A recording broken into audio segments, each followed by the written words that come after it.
Ladies and gentlemen, welcome in to my official March Madness bracket. I am so excited for this. March Madness honestly is like Christmas morning. Instead of waking up to go unwrap your presents, we are waking up to go fill in our brackets. And I'm very, very excited for this because there are some good, notable matchups. But starting off, let's get one thing out of the way. Bang, bang, bang, bang. We're just going to paint all these corners. All the ones and twos. Nothing special to it. Nothing new. They're all getting done, all right? Ones and twos are advancing. There's no going to be that UMBC upset, that FDU upset. We're not going to have any huge upsets like that this year. But instead, we're just going to have some normal, great play. Don't get me wrong. There's definitely going to be some heartbreakers in there and some Cinderella run. But let's get it started. Starting off with Louisville Creighton. I think Louisville is such a well-coached team. I think they also got snubbed from a better spot here. I think they should have been more of a 6 seed, 6-7 seed. But I just like Louisville here over Creighton. I know Creighton's very, very good. They were up on St. John's in that tournament final, the Big East final. But I'm just going to go with Louisville here. I think they're a lot better and more strong as a team, and that's going to prevail down the stretch. Now moving on down, Michigan, San Diego. This is definitely one with upset potential written all over it. San Diego is one of the best three-point shooting teams in the country, and if they get hot, it could be a long day for the Wolverines. But I'm going to go ahead and say Michigan gets it done with those two big men in the paint. I really like Danny Wolf. I like the other big men they have, and I think they'll be enough to get it done against San Diego. Moving on down, Texas A&M versus Yale. Yale, we obviously saw the big upset last year in the first round against Auburn, a team in that same region. But I'm going to say Texas A&M gets it done here. I really like that squad. I love all the squads from the SEC.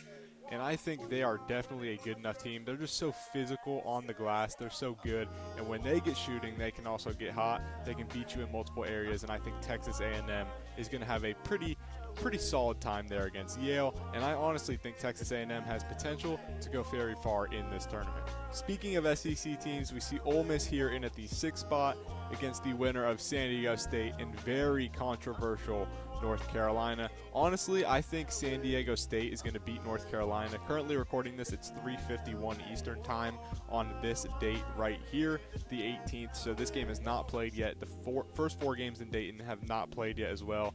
I am doing this before any games go in, so we're getting a brand new, fresh start, no bias, no perspective anywhere.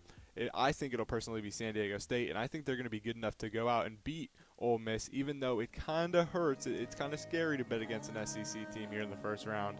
I'm going to go ahead and do it, and I'm going to say San Diego State gets it done at that 11th spot. The second, I believe that's actually the first upset here on the bracket. So San Diego State gets the bids at the first upset. Moving on down, I think it's going to be pretty straightforward. Iowa State is a very good basketball team, and I don't see them losing to Lipscomb. Now, if Lipscomb gets hot and they drain everything, then it's a different story. We always see these guys that just love to explode during March, come out of nowhere. We see the memes all the time on Instagram. You know, a random white guy getting ready to drop 40 on a 14 seed against your favorite school in March Madness. And it's true. There's always guys that can come out here and shoot out of the blue, out of nowhere. They've been waiting their whole life for this moment. But I just think Iowa State's going to be too much against Lipscomb. But again, don't let them get going.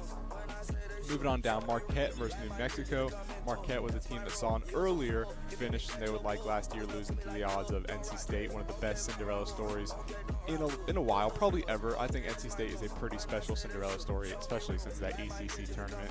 Shout out Gray, watch that whole thing with them, and wow, just an insane feat there. But Marquette, New Mexico, they look to get revenge this year, but I don't think they will, honestly. I think the Lobos are very, very good. They're a well-coached team, and they're a team that can come out and shock a lot of people. I think they got a very hard draw against Marquette and then Michigan State in the next round.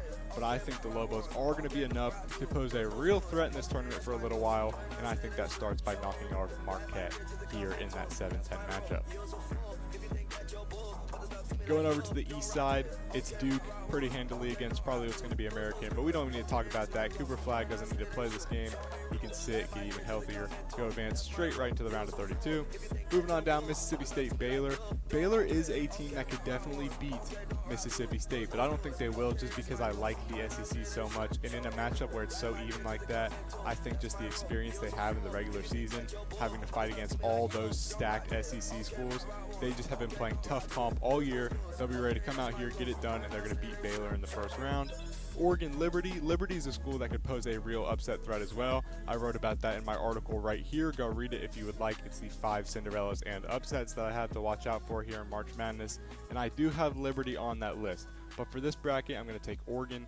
There's so much experience in that group. They love the tournament. They perform well in March most of the time, Oregon does. And I just think Liberty, even though they've been consistent getting to the tournament and they just won their first Conference USA, I still think Oregon's going to be able to hold them off.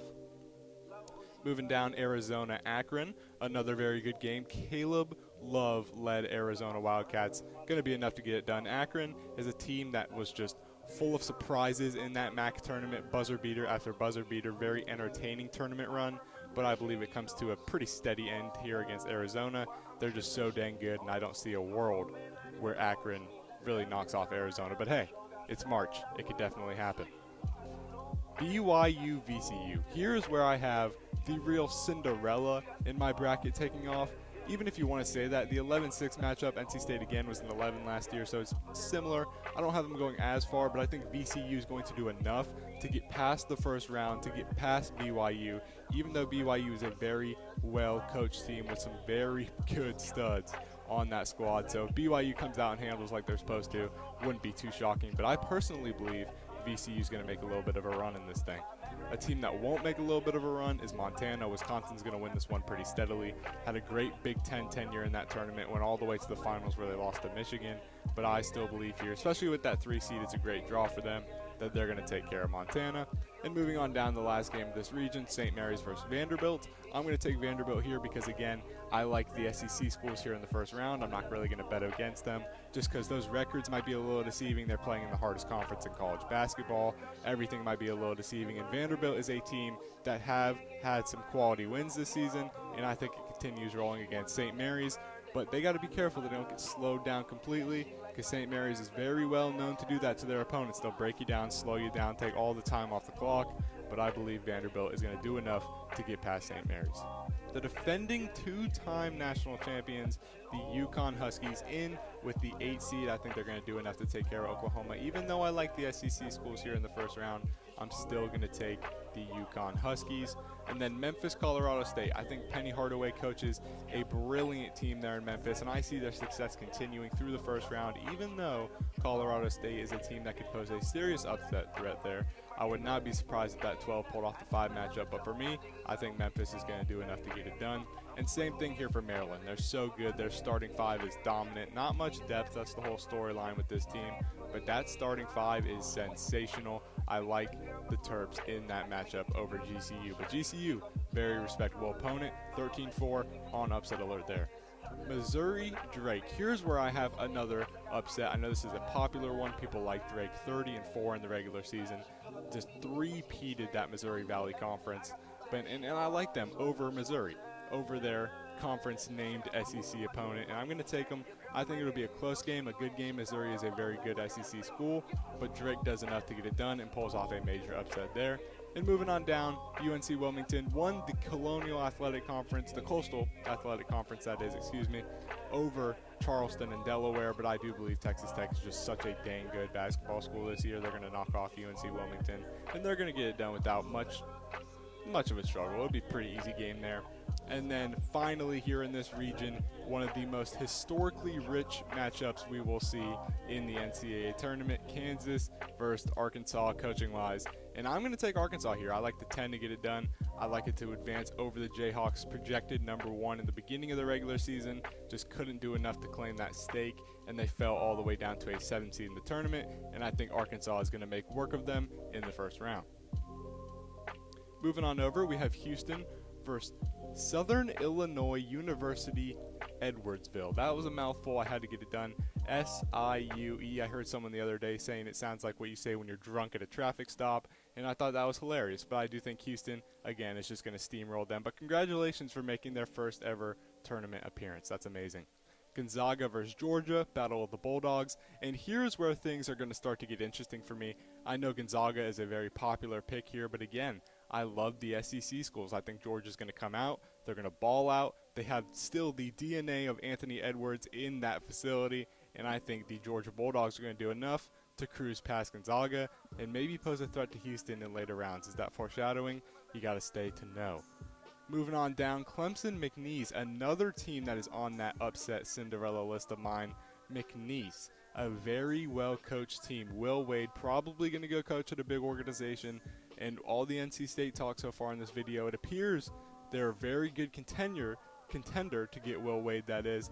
But I do believe they are going to pull off this upset. Clemson, though, a very good squad. That Elite Eight squad still built around that squad that went there just last year, and there's just even more talent. They're insanely well coached, an insanely good team, but if McNeese can get going on the offensive board and they give themselves second chance opportunities, they could really pose a threat to the Tigers, and I believe the McNeese State Cowboys are going to advance to the second round.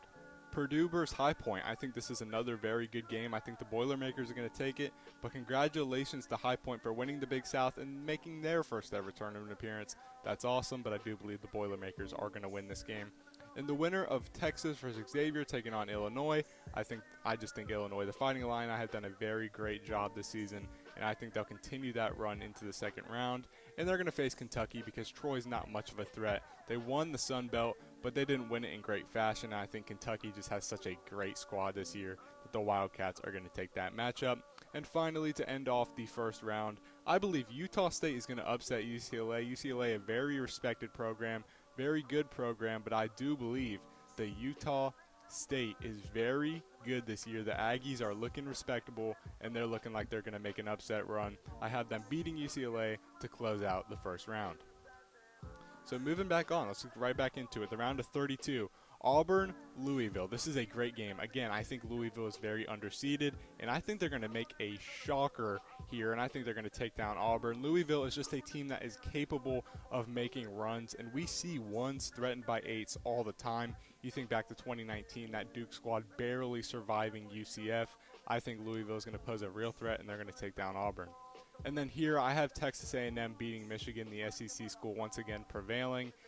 They're just such a great coach squad, and again, when they get rebounding and they get those boards, they are a scary, scary team.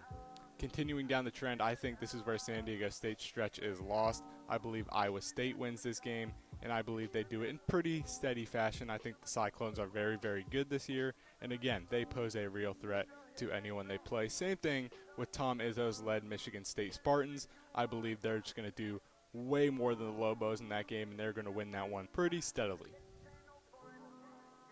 Moving on over, Duke versus Mississippi State. It's Cooper Flag. It's Duke. They win that game. Oregon, Arizona, a very good game here in the tournament. Old Pac-12 matchup, but I do believe the Wildcats are going to come out on top, and they're going to advance to face Cooper Flag and those Duke Blue Devils. And speaking of the VCU Cinderella run I mentioned earlier, you probably got the gist by now. VCU is moving on to the Sweet 16. Such an experienced squad, such a good squad, such a well-coached squad.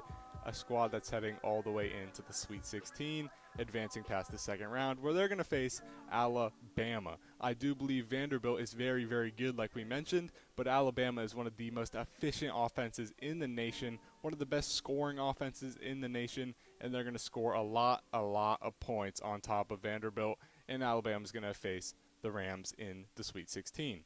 Moving down, Florida, UConn, a very good basketball matchup. UConn, sadly, Dan Hurley, not as good as they used to be. Florida and the Gators are just so dominant, so big, so good, and they're winning that matchup. And they're going to face the winner of Memphis, Maryland, another very good matchup here in the second round. It's full of great matchups. I do believe that Maryland's going to get it done. Those Terps are absolutely amazing. That starting five is crucial, and they're going to play the way they need to, and they're going to get this matchup under control.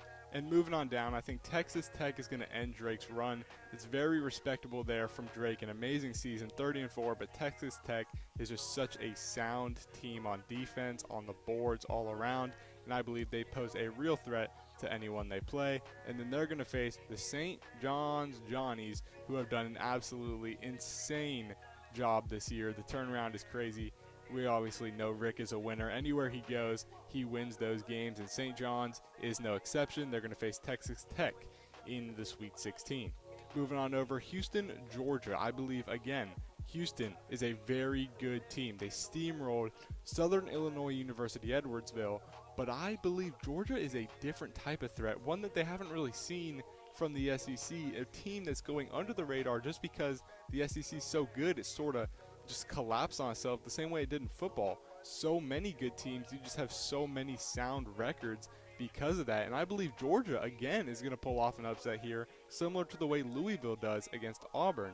So I believe Georgia is going to move on, and they're going to shock a lot of people and head into the Sweet 16. And I believe they're going to face the Boilermakers. I don't think McNeese poses as much of a threat to Purdue as they do to Clemson. I think McNeese is going to sort of dwindle out of magic by the second round. Purdue's going to be able to take that game pretty steadily, and they're going to move on to the Sweet 16. Illinois versus Kentucky, again, a very good second round matchup. I believe the Wildcats are going to take it, however. They're just so good in the tournament, so experienced, and they want to make up for that upset against Oakland last year. Seems like they're getting upset a lot as of recent, but I don't think that's going to happen this year. I think they're going to get in, and they're going to beat Illinois to the Sweet 16, and they're going to face the Tennessee Volunteers. Just such a good scoring offense, such a good team in general. I do not see them losing to anyone pretty much here on out, and I think Tennessee is going to head to face Kentucky. Moving all the way back up, Louisville, Texas A&M. Here's where it gets interesting because you have two teams that really shouldn't be in this spot, and I think it's going to be Texas A&M. I think the Aggies are going to fire on all cylinders in this tournament. They're going to make a little bit of a run. No one's really going to expect it, but I do believe the Aggies are going to make a little bit of a run all the way into the Elite Eight. There goes Texas A&M. And they're going to face Michigan State. I just think that matchup is so good. I think that squad from Michigan State, that Tom Izzo-led squad, is so good. And they're going to match up well against Texas A&M in that Elite Eight matchup. Moving on over, Duke versus Arizona. Again, Cooper Flagg's just going to be too much for Caleb Love and the boys. I believe that Duke is going to get it done pretty steadily, and they're going to move on to that Elite Eight, where they're going to face Alabama. The Rams' magic comes to an end, and I believe the Bama and that offense is just so dang good. They're going to run up the score there, and I believe they're going to beat the Rams and get in to face Duke in the Elite Eight. Moving on down, we're going to have Florida versus Maryland. This is where a big upset can happen. It definitely can. The Terps have that upset potential written all over them, but I do believe the Gators are just so good. When you have a guy that can stand on the court and dunk without even jumping, that's how you know that you have a good squad this year. It runs deep 7-9. Absolutely absurd. I have Florida moving on to the Elite Eight. And now here's a great game. Texas Tech versus St. John's. I do believe the Red Raiders are going to pull this one out, but St. John's is a team very capable of making a run all the way to the Final Four, the national championship, and heck, even winning the national championship. It would be no shocker, really. But it's March. Again, anything can happen, and I do believe Texas Tech is going to get hot at the right time in that region. Moving on over, Georgia versus Purdue. They've made it this far. They've knocked off Houston. Why can they not knock off Purdue? I believe Georgia's just a team. It's so underlooked. I have Georgia going all the way in. I have Texas A&M also going all the way into the Elite Eight. Two teams I think are going to make a run. Two great SEC schools, and Georgia finds themselves in the Elite Eight, where I believe they're going to face the Bulls. We mentioned it earlier. They can beat Kentucky. They can get past. They can shoot the ball. They can do all they need to do, and they're going to get past Kentucky and set up an SEC matchup, a historic one that's been dominant in football as of recent in the Elite Eight, and that's going to round out to make all the regional finals, where we're going to go back up to Texas A&M, Michigan State. I just believe Tom Izzo in that squad is so good. They have national championship caliber written all over them. They can go as far as they want to, and if they want to win the national championship, they will win the national championship. I have Michigan State heading into the Final Four, followed by Duke. I just believe that Cooper Flagg and Duke team is so good. No one really poses a real threat, but this Alabama game will be their best game of the tournament. It would be so fun to watch, and I want that to be a real matchup, and I have Duke going all the way into my Final Four. Now moving on down, Florida, Texas Tech. Texas Tech, a beautiful run here, seeing beat St. John's. They had a tough draw against Drake. They were able to survive, but I believe it ends here. Florida, again, just so good, and I have them all the way into my Final Four, and they're going to be joined by the Tennessee Volunteers. They're just so good as well. I think Tennessee is very good. They're going to be enough. They could make a national championship run, and we're going to see my Final Four right up here. Now it's Michigan State, Florida, Duke, Tennessee. Two great games, two absolutely rich games, ones that would just be so entertaining, and it's really no surprise how this one ends up for people. Number one Florida is going to find number one Duke in the national championship. Meant to click Duke that one time. I didn't want to tease any Vols fans. It meant to be Duke all the way. Cooper Flagg and the boys, and I think they're going to do enough to get it done. I believe this Florida squad is one of the whole best squads in the nation, obviously, but I also believe Duke, Cooper Flagg, one of the most generational prospects, best prospects seen in a while. Cooper Flagg's going to do enough to get it done. The Duke Blue Devils are going to win the national championship, and they're going to have themselves a great run, and they're going to be partying just like the good old days. Cooper Flagg is one of my favorite basketball players to watch, and I just think they're going to do more than enough.